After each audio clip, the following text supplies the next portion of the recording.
A deal between Apple and Tesla. Why are we taking this even seriously? What does it mean for Apple? What does it mean for Tesla? Is this interesting? The answer is yes, and it's worth an episode. This is the Not Even Wrong podcast. It's April 5th, 2021. This is Krim Delco. This is the second episode today, so the update's still the same. We are down 30 basis points. The market is up 8.3% for the year. We are underperforming by roughly 8.5%.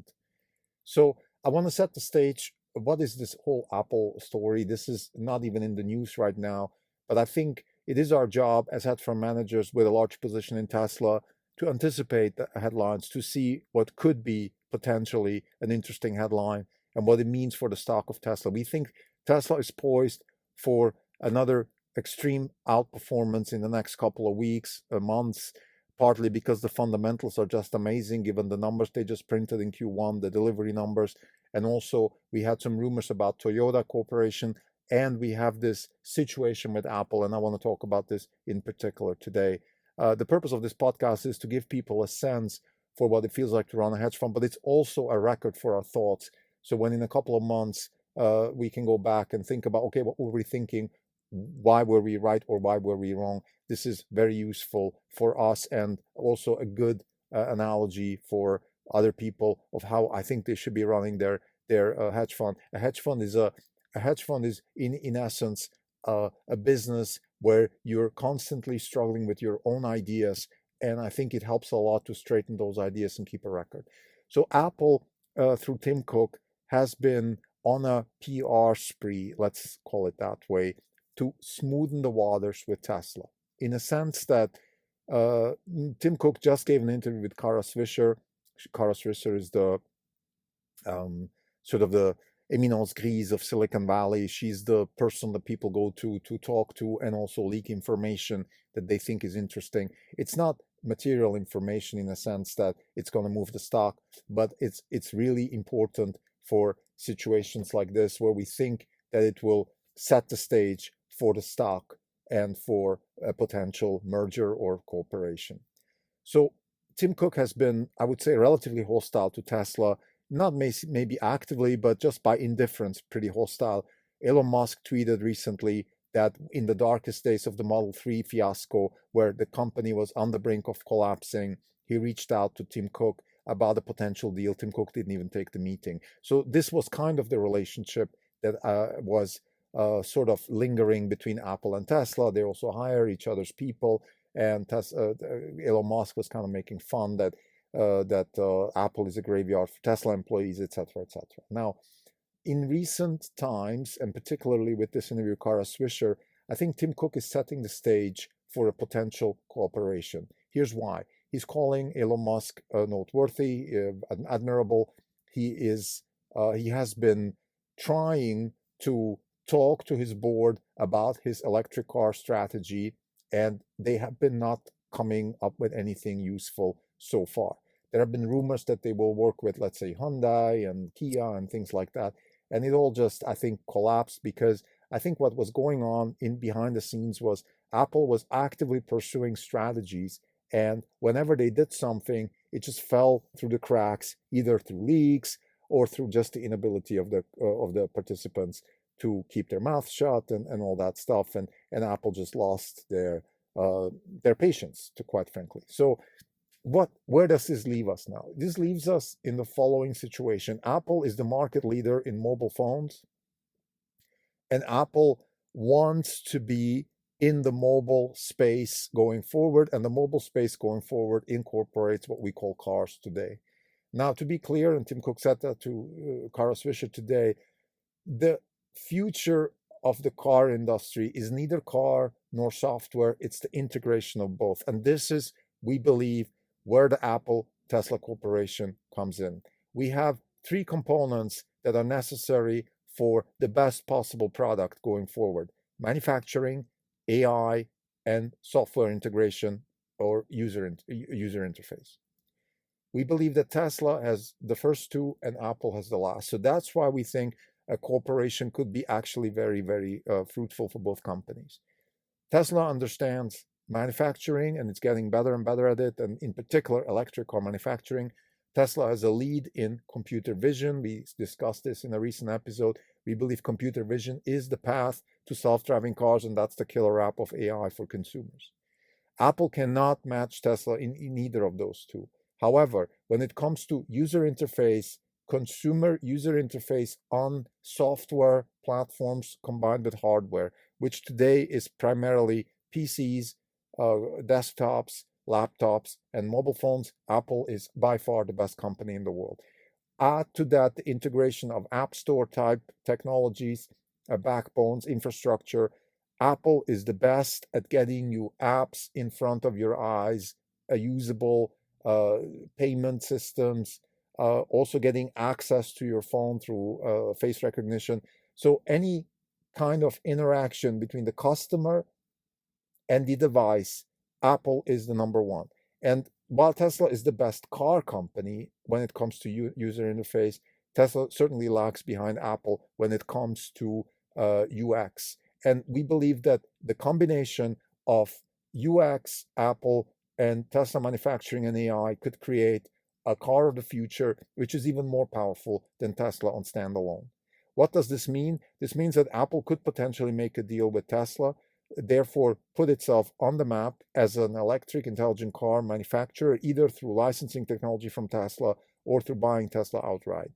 Tesla, on the other hand, could solve certain problems that they're not very good at right now by combining forces with Apple, and also solve a competitive problem and also a volume problem. Because if you have Apple on board, you have another, let's say, easy $500 billion of capital that you can deploy. It just becomes even easier to expand much, much faster. And we know what the mission of Tesla is, so that would be in line with the mission.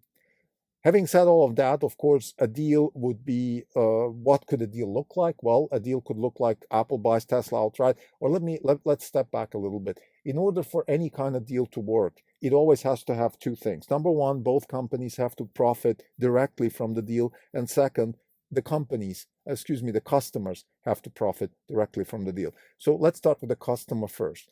I am a Tesla customer. Do I want Apple to be actively involved in the Tesla ecosystem? My answer is yes. I'm an Apple customer.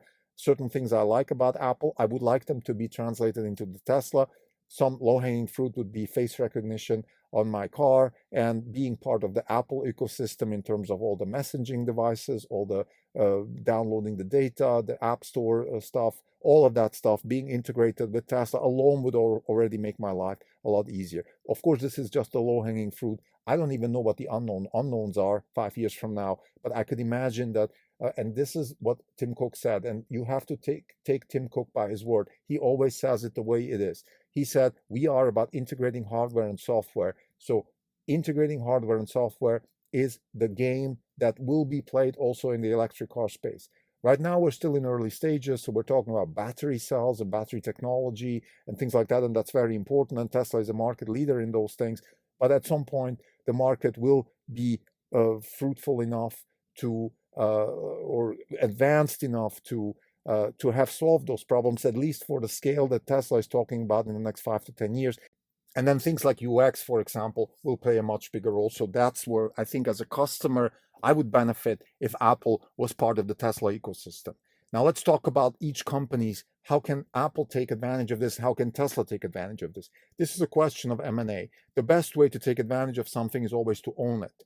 If that's the case, we're looking at, let's say, $1 trillion for Tesla, which would be a 60% premium of today's stock price. I think at a level that I would be a seller in the next couple of months. Let's say if Tesla can rally 60%, I would then convert my shares to Apple and just continue to be a shareholder of Apple Tesla.